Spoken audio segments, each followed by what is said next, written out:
This segment is all about strategic preparation and timeline when it comes to selling your business in Canada. Welcome to Business Innovators Radio, featuring industry influencers and trendsetters sharing proven strategies to help you build a better life right now.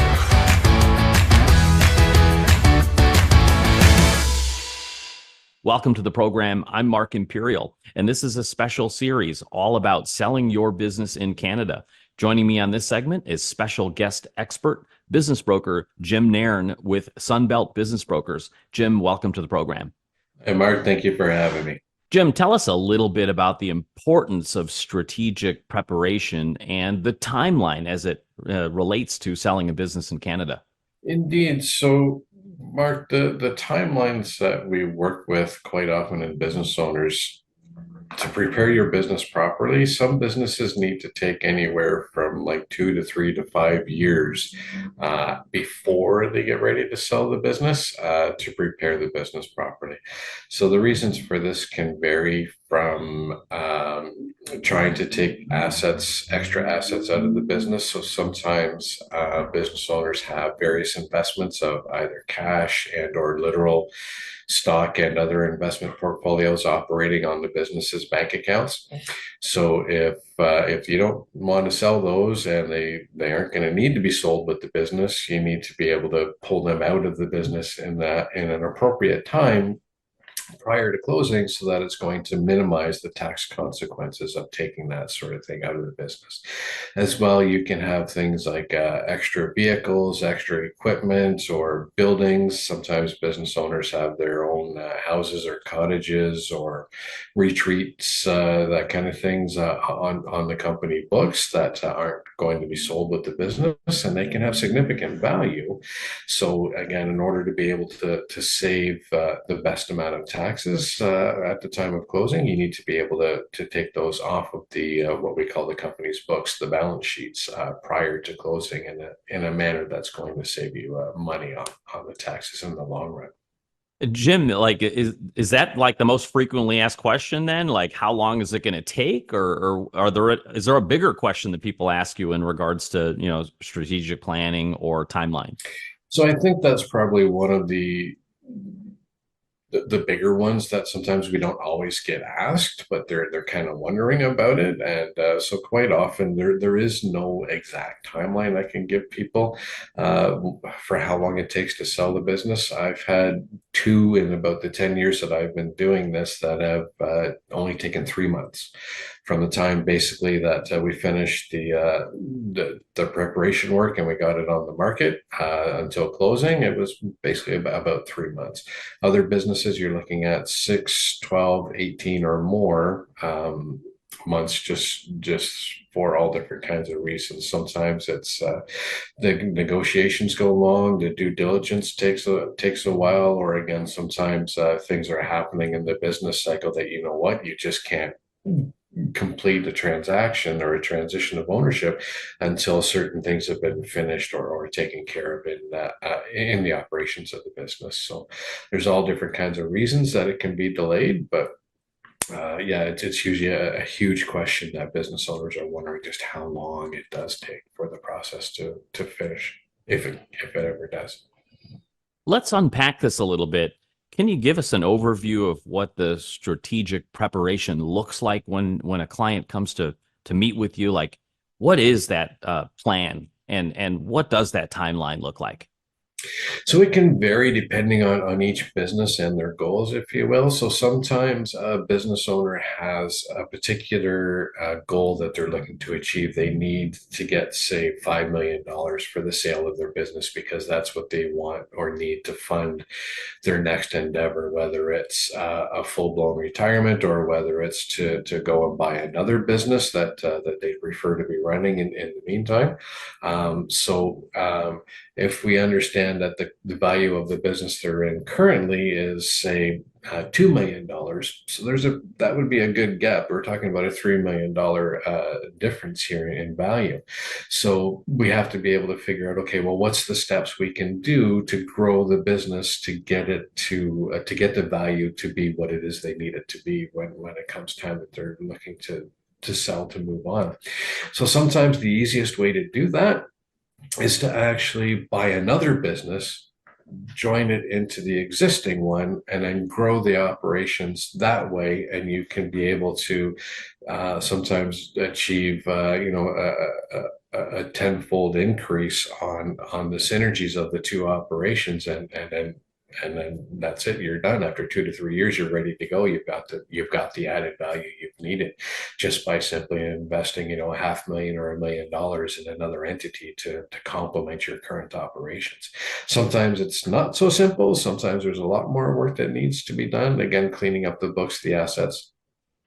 Other examples are getting proper policies and procedures in place for the staffing for a new owner, so that when they come in, they don't have to have any mystery of who's supposed to do what, when, or why. They can just simply at the turn of a page there have access to the understanding of this is the way the business is run, and who's supposed to make sure it happens that way. This sounds like there's quite a substantial checklist that you guys go through. Is that right? And if it is a checklist, what are some of the big mistakes or things people miss on that checklist? Like what are the biggest things that you got to make sure people don't miss?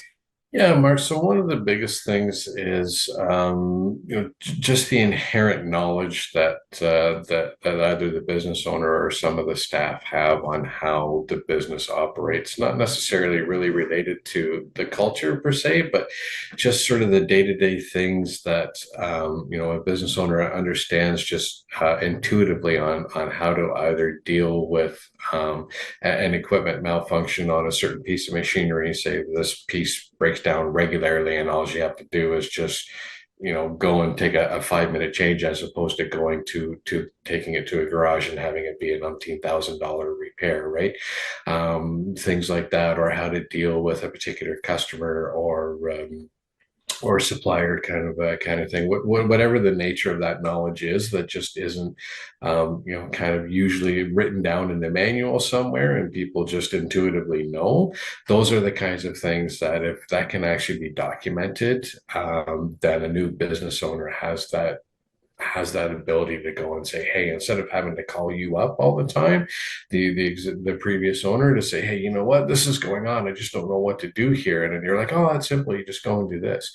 Like, to help avoid those kinds of things, just be able to set them up for the success that would be best for them, is just getting that extra stuff written down. And it's just often little things like that people don't think about, that can make a big difference to a new business owner. Jim, is there anything, regarding the strategic preparation or the timeline, managing the timeline for that I didn't think to ask you, that you feel is really important to get business owners to understand? Yeah, so it can be, the timeline can be really protracted depending on the nature of the business. So sometimes it takes several months, depending again on the communication flow between the business owners and myself and the other professionals. It can take several months just to get the initial valuation and the marketing collaterals developed before you even see any marketing happen to the general public, if you will. So there's a lot of misconceptions that, oh, okay, you know what, it's almost similar to a house where you go, when you just go in, they take a couple pictures, they take some dimensions down, and then boom, off you go. It's a lot more of an involved process than that. And when you're going and you're dealing with the marketing and the vetting of the prospective buyers and the negotiation process like that, each one of those stages can add anywhere from a couple of weeks to several months of time on top of what you've already been working with to try to get your business ready to go to market. So it doesn't take long for 6 months to a year to go by, and you're still looking for that good fit to come in and take over your business. And it can be draining sometimes on the business owners if they have the expectation that it's going to happen really quickly, right? Okay, we'll put the ad up next week, we'll have 5 qualified buyers, everybody just starting a bidding war ready to take on my business. Unfortunately, that's not usually the case. It may happen now and then, but it's not the majority of times that is what I see. quite often the process is a little more prolonged than that, and there's a lot involved to it that business owners just really don't understand. Again, the amount of work that it takes to get the business ready to go to market, let alone what it's required after it's on the market, and then the due diligence negotiations and the closing procedures. There's just so much more to it, and that's why, again, seeking the help of a qualified professional that has that experience can save you that time, money, and grief of a business owner from trying to do it themselves. And then their focus is lost on the business. It starts sliding and the value starts decreasing subsequently. But meanwhile, if they are able to engage an outside person to help them, then it just helps to maximize their time and let them go on continue on operating the business, and then it just makes the process that much easier. Fantastic insight. Jim, for business owners in Canada who would love your guidance in helping them take them through this, process of strategic preparation and managing their timeline, how can folks find you, connect with you, and learn more? Certainly, I'm all over the internet. You can just type in Jim Nairn, Kingston, and you'll see all kinds of links coming up for, from LinkedIn to Facebook to the International Business Brokers Association, the Mergers and Acquisitions Source, and there's multiple ways that you can find me. Just again, keep looking for the guy with the hat and the beard, and chances are I'm going to be the only one there. So. Yeah, you've got me. Jim, this has been terrific. I appreciate you sharing with my audience today, and I wish you continued success for you and for all of your clients. Thank you very much, Mark. I appreciate that. And I hope you and everyone have an amazing rest of the day.